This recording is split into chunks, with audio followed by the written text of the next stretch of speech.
But he was pierced for our transgressions, he was crushed for our iniquities. The punishment that brought us peace was upon him, and by his wounds we are healed. The eternal and unchanging Word of God. One story. 57. Isaiah Part 2. I am the Lord, there is no other Savior. Isaiah chapter 36 to chapter 66. In the first half, we looked at God's reproof for the sins of God's people and repeated proclamations of salvation.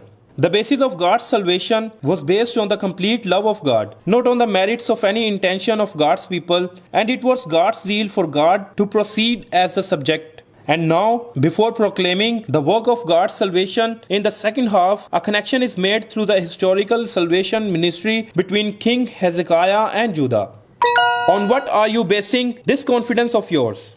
In the 14th year after Hezekiah became king of southern Judah, Sennacherib, king of Assyria, attacked. Exactly 21 years have passed since North Israel fell. Rabshakeh, sent by Sennacherib, said, "On what are you basing this confidence of yours? We are depending on the Lord our God. The Lord himself told me to march against this country and destroy it. Do not let Hezekiah mislead you when he says, 'The Lord will deliver us.' Has the God of any nation ever delivered his land from the hand of the king of Assyria? Who of all the gods of these countries have been able to save his land from me? How then can the Lord deliver Jerusalem from my hand?" Mocking God's people and despising God. But we must know, what Rabshakeh is talking about was the spiritual reality of South Judah at that time. North Israel was destroyed by Assyria in 722 BC following King Menahem, King Pekahiah and King Pekah, followed by King Hosea, the last king of North Israel. And now South Judah was in the reign of Hezekiah, one of the good kings between the wicked king Ahaz and the most wicked king Manasseh. Although they witnessed the destruction of their brother country, North Israel, they leaned toward pro-Assyria or pro-Egypt amid changing international conditions, not relying on God but on other nations and their military power. They had to repent of their sins and turn to God, to trust in God. But they only thought about how to avoid the immediate threat. They did not know about Babylon, Persia, Greek, and Roman empires that God would use after Assyria. Judah was outwardly strong and wealthy, but justice were broken, and only lips and formal acts of faith remained. Know that you alone, O Lord, are God. When King Hezekiah heard Rabshakeh's word, he tore his clothes and put on sackcloth and went to the temple of the Lord. And he asked Prophet Isaiah to pray. Then through Prophet Isaiah, God said, "Do not be afraid of what you have heard. Those words with which the underlings of the king Assyria have blasphemed me. Listen, I am going to put a spirit in him so that when he hears a certain report, he will return to his own country, and there I will have him cut down with the sword."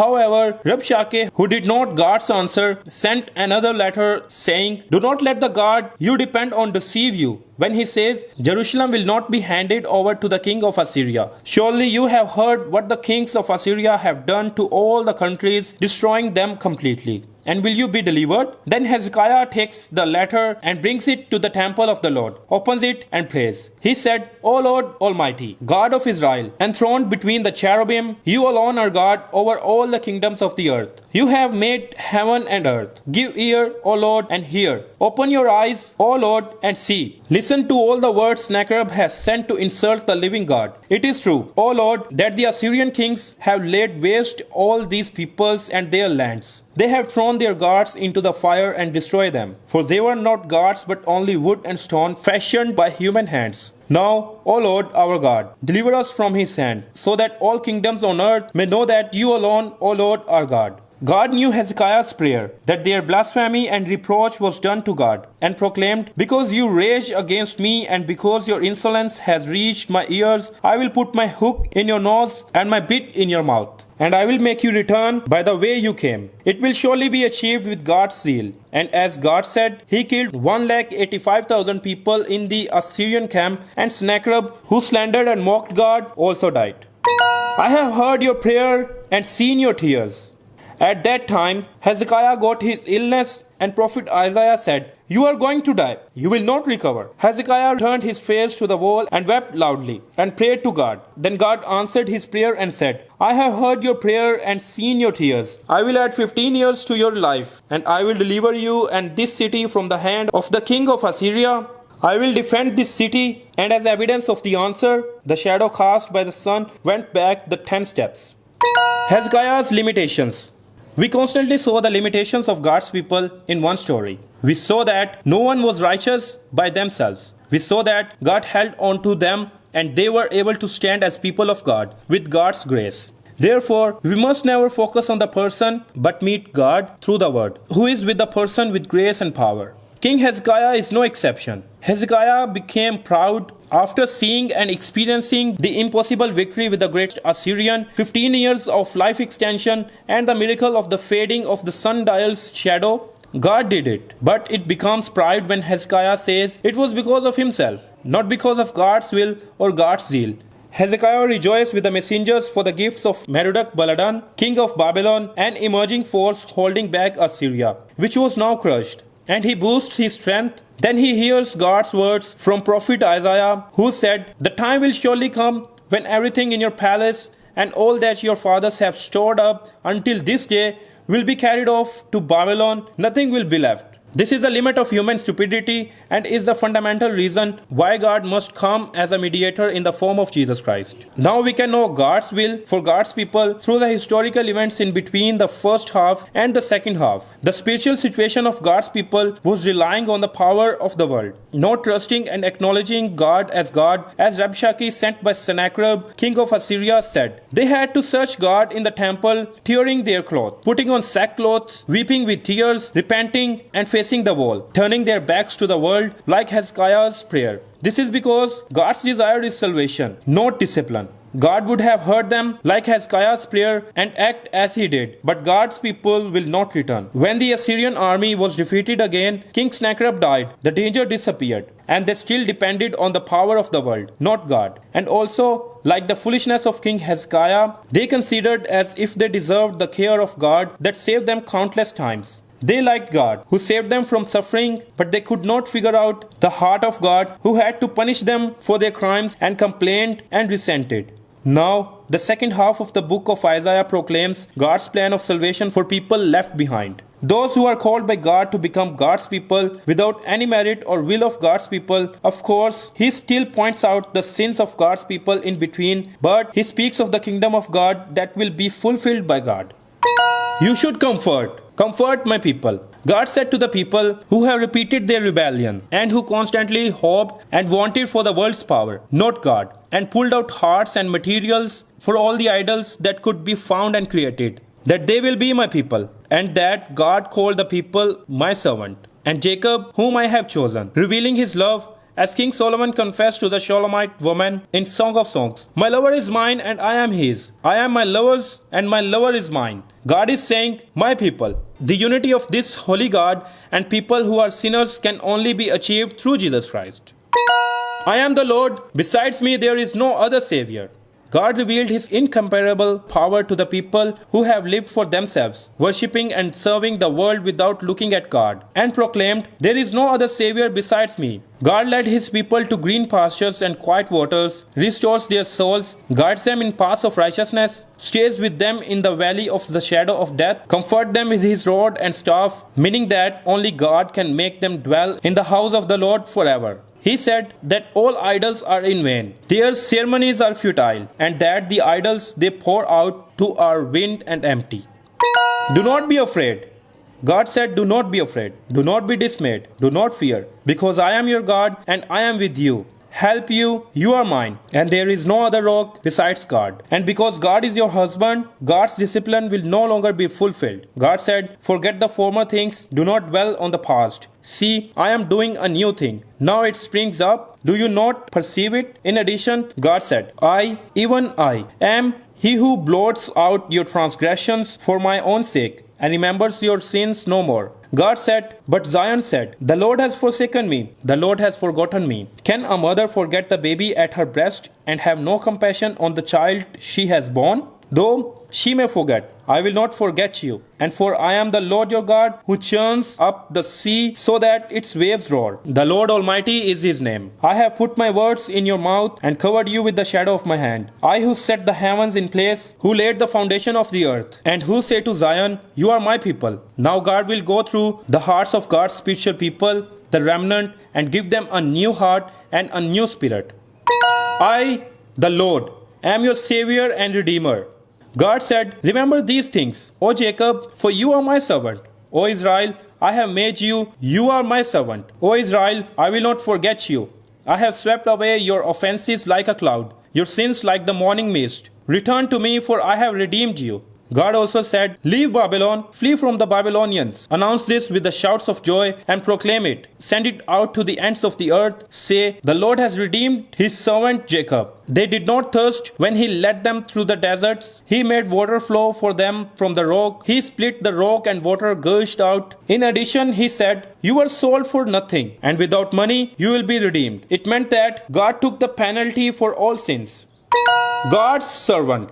Isaiah explains the shape and minister of the Messiah who will come as a servant in 4 stages. If the first half portrayed the one who will bring the root of Jesse, David's house, David's throne, David's tent, and the key to the house of David, then the second half talks about him coming as a servant of the King God. The God who said, you are my servant, Israel, in whom I will display my splendor. Also said, it is too small a thing for you to be my servant, to restore the tribes of Jacob and bring back those of Israel I have kept. I will also make you a light for the Gentiles, that you may bring my salvation to the ends of the earth, proclaiming God's salvation to the Gentiles through the one who will come as a servant. And finally, he revealed both the image and ministry of the Savior, Jesus Christ, who will come as that servant. God said, he grew up before him like a tender shoot, and like a root out of dry ground. He had no beauty or majesty to attract us to him, nothing in his appearance that we should desire him. He was despised and rejected by men, a man of sorrows, a familiar with suffering. Like one from men hide their faces, he was despised, and we esteemed him not. Surely he took up our infirmities and carried our sorrows. Yet we considered him stricken by God, smitten by him, and afflicted. We all, like sheep, have gone astray. Each of us has turned his own way, and the Lord has laid on him the iniquity of us all. He was oppressed and afflicted, yet he did not open his mouth. He was led like a lamb to the slaughter, and as a sheep before her shearer is silent, so he did not open his mouth. By oppression and judgment he was taken away. And who can speak of his descendants? For he was cut off from the land of the living. For the transgression of my people he was stricken. He was assigned a grave with the wicked and with the rich in his death. Though he had done no violence, nor was any deceit in his mouth, yet it was the Lord's will to crush him and cause him to suffer. And through the Lord makes his life a guilt offering, he will see his offspring and prolong his days. And the will of the Lord will prosper in his hand. After the suffering of his soul, he will see the light of life and be satisfied. By his knowledge, my righteous servant will justify many, and he will bear their iniquities. Therefore, I will give him a portion among the great, and he will divide the spoils with the strong, because he poured out his life unto death, and was numbered with the transgressors. For he bore the sin of many, and made intercession for the transgressors. This is God's complete love for sinners. We have betrayed and deceived the Lord. After that, God once again rebuked Israel's watchmen, the foolish fasting of the Israelites. Israel, who did not keep the Sabbath, and the life without justice nor truth. And finally, God's people spits out their sins by saying, we all growl like bears. We mourn mournfully like doves. We look for justice, but find none. For deliverance, but it is far away. For our offenses are many in your sight, and our sins testify against us. Our offenses are ever with us, and we acknowledge our iniquities, rebellion, and treachery against the Lord, turning our backs on our God, fomenting oppression and revolt, uttering lies our hearts have conceived. So justice is driven back, and righteousness stands as a distance. Truth has stumbled in the streets, honesty cannot enter. Truth is nowhere to be found, and whoever shuns evil becomes a prey. And God said, as for me, this is my covenant with them, says the Lord, my spirit who is on you, and my words that I have put in your mouth will not depart from your mouth, or from the mouths of your children, or from the mouths of your descendants, from this time on and forever, says the Lord. God is our Father. God said, No longer will they call you deserted or name your land desolate, but you will be called Hephzibah and your land Beulah. For the Lord will take delight in you, and your land will be married. As a young man marries a maiden, so will your sons marry you. As a bridegroom rejoices over his bride, so will your God rejoices over you. And in that restored relationship, God's people will confess, "But you are our father, though Abraham does not know us, or Israel acknowledge us. You, O Lord, are our father, our Redeemer, from of old is your name. Why, O Lord, do you make us wander from your ways and harden our hearts, so we do not revere you? Return for the sake of your servants, the tribes that are your inheritance. For a little while your people possessed your holy place, but now our enemies have trampled down your sanctuary. And they confess, Yet, O Lord, you are our Father. We are the clay, you are the potter. We are all the work of your hand. Do not be angry beyond measure. O Lord, do not remember our sins forever. Oh, look upon us, we pray, for we are all your people, and hope only for God. New heaven and new earth. It is not time yet. However, the kingdom of God, a new heaven and a new earth, will be drawn up through the coming Messiah, Jesus Christ, from Isaiah 40. The place where God will come as a redeemer in the form of a servant and fulfill it with God's zeal is a perfect place. First, God said, "The sun will no more be your light by day, nor will the brightness of the moon shine on you. For the Lord will be your everlasting light, and your God will be your glory." And a specific description of that place said, "Behold, I will create new heavens and a new earth. The former things will not be remembered, nor will they come to mind. But be glad and rejoice forever in what I will create. For I will create Jerusalem to be a delight, and its people a joy. I will rejoice over Jerusalem and take delight in my people. The sound of weeping and of crying will be heard in it no more. Never again will there be in it an infant who lives but a few days, or an old man who does not live out his years. He who dies at 100 will be thought a mere youth. He who fails to reach 100 will be considered accursed. They will build houses and dwell in them. They will plant vineyards and eat their fruit. No longer will they build houses and others live in them, or plant or others eat. For as the days of a tree, so will be the days of my people. My chosen ones will long enjoy the works of their hands. They will not toil in vain, or bear children doomed to misfortune, for they will be a people blessed by the Lord, they and their descendants with them. Before they call, I will answer. While they are still speaking, I will hear. The wolf and the lamb will feed together, and the lion will eat straw like the ox, but dust will be the serpent's food. They will neither harm nor destroy on all my holy mountain. Your descendants and your names will always be there.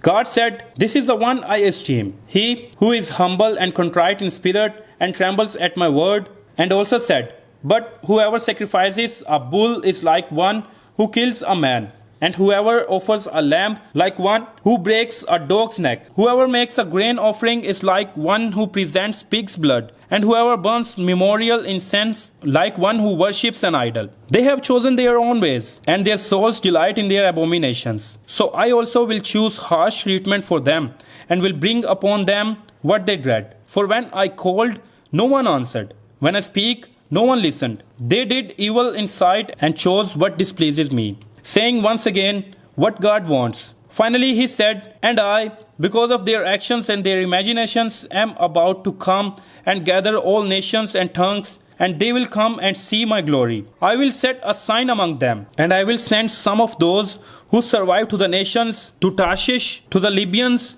and Lydians, to Tubal and Greece, and to the distant islands that have not heard of my fame or seen my glory. They will proclaim my glory among the nations, proclaiming, as the new heavens and the new earth that I make will endure before me, declares the Lord. So will your name and descendants endure. Jesus Christ revealed in Isaiah.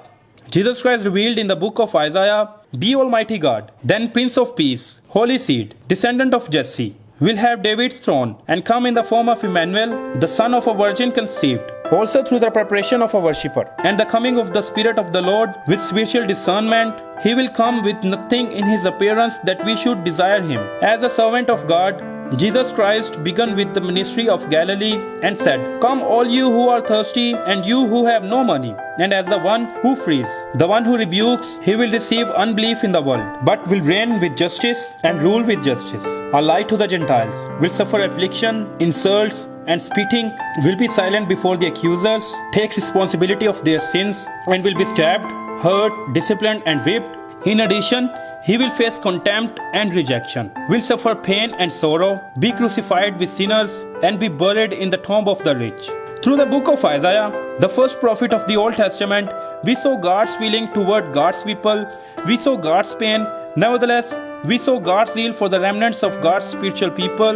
Now, the story of zeal will continue through the book of Jeremiah.